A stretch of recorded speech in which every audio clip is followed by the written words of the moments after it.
बाप के मरने के बाद बेटे ने माँ को पुराने घर में छोड़कर आ गया।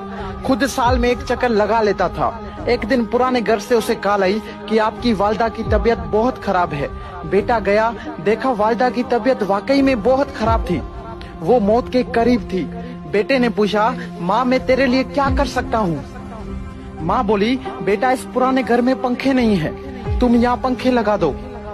बेटा हैरान और परेशान होके बोला, माँ आपने इतनी उम्र यहाँ गुजार दी, अब मौत के करीब आपने ये फरमाइश की। माँ बोली, बेटा मैंने तो अपनी जिंदगी गुजार ली, पर एक डर है कि कल को जब तेरे बच्चे तुझे यहाँ छोड़कर चले जाएंगे तो तू गर्मी बर्दाश्त नहीं कर पाएगा मेरे लाल। बेटे ने जब ये बात सुनी तो बेटे के पैरों तले जमीन निकल गई।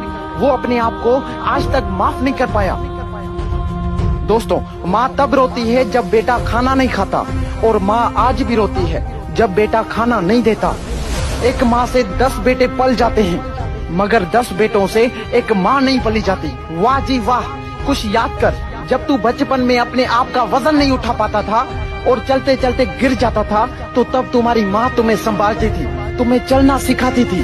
और हाँ, जब ठंड में रात को 3-4 बजे बिस्तर पर पेशाब करते थे तो वो तुम्हारी माँ अपनी गहरी नींद को छोड़कर तुम्हें आराम की नींद सुला देती थी। और अगर आज तुम बड़े हो गए हो तो माँ पर चिल्ला रहे हो, उसको बोझ समझ रहे, शर्म नहीं आती ये सब करते हुए अपनी माँ के साथ?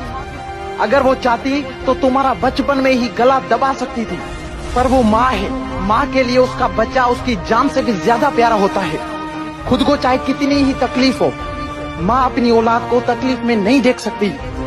दोस्तों, आज मेरी आप सबसे रिक्वेस्ट है कि माँ के लिए सबको छोड़ देना, लेकिन कभी किसी के लिए माँ को मत छोड़ना, क्योंकि जब माँ रोती है ना तो फरिश्तों को भी रोना आ जाता है।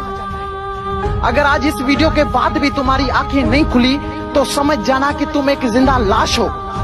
और अगर तुम्हें माँ के प्यार का एहसास हो गया है तो इस वीडियो को ज्यादा से ज्यादा शेयर करें। क्या पता आपके एक शेयर करने पर किसी और के अंदर भी माँ के प्यार का एहसास हो जाए, माँ के प्यार का एहसास हो जाए।